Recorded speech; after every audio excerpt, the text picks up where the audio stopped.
মূল ঘটনা হয়েছিল উদ্ভিদ বিজ্ঞান বিভাগের তৃতীয় বর্ষের ছাত্র মাহাদি হাসান সানি। উনি পেট ব্যথা ছিল। তো উনি ডক্টরের কাছে গিয়ে বলেছে আমার পেট ব্যথা। তো উনি ডক্টর মনে হয় 3টে ইঞ্জেকশন লিখেছে কোনো একটা স্পেসিফিক কোম্পানি। তো আমাদের ছাত্রদের বক্তব্য হচ্ছে এই 3টে ইঞ্জেকশনের 2টা ইঞ্জেকশন তারা আধা ঘন্টা পুরো এরিয়াতে খুঁজেছে কিন্তু পায় না।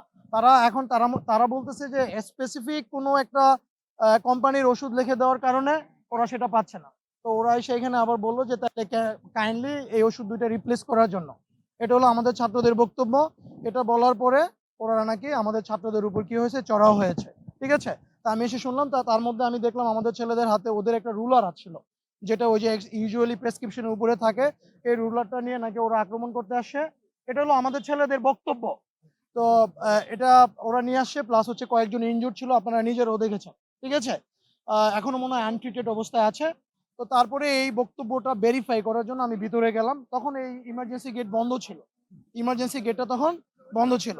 তো আমি ওদের সাথে পরিচয় দেওয়ার পরে আমরা ভিতরে বসলাম। যাদের সাথে ঘটনা ঘটেছে তারা আমাকে বলল যে ওই প্রথম পার্টটা ঠিক আছে, যে ইঞ্জেকশন লিখে দিয়েছে ওরা খুঁজছে। তা আমাদের ছেলেরা নাকি প্রথমেই গিয়ে বলছে তুই তো গাড়ি করে কি ইঞ্জেকশন লিখে দিছস, আধা ঘন্টা ধরে খুঁজে কি আধা ঘন্টা ধরে খুঁজে পাই না। তো এটার কারণে ওরা খুব হিউমিলিয়েটেড হয়েছে।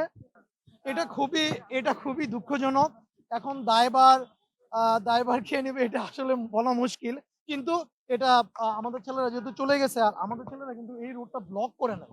ওরা এদিকে দাঁড়িয়েছিল সম্ভবত, আমার যতটুকু ধারণা ওদিকে পিছনে একটা অল্টারনেটিভ রোড আছে, খুব ইমার্জেন্সি পেশেন্ট ওদিক দিয়ে কি করছে, অ্যাক্সেস করছে। তো আপনি যেটা বলতেছেন তদন্ত কমিটি, অবশ্যই এখানে তদন্ত কমিটির ব্যাপারে আলোচনা হচ্ছে।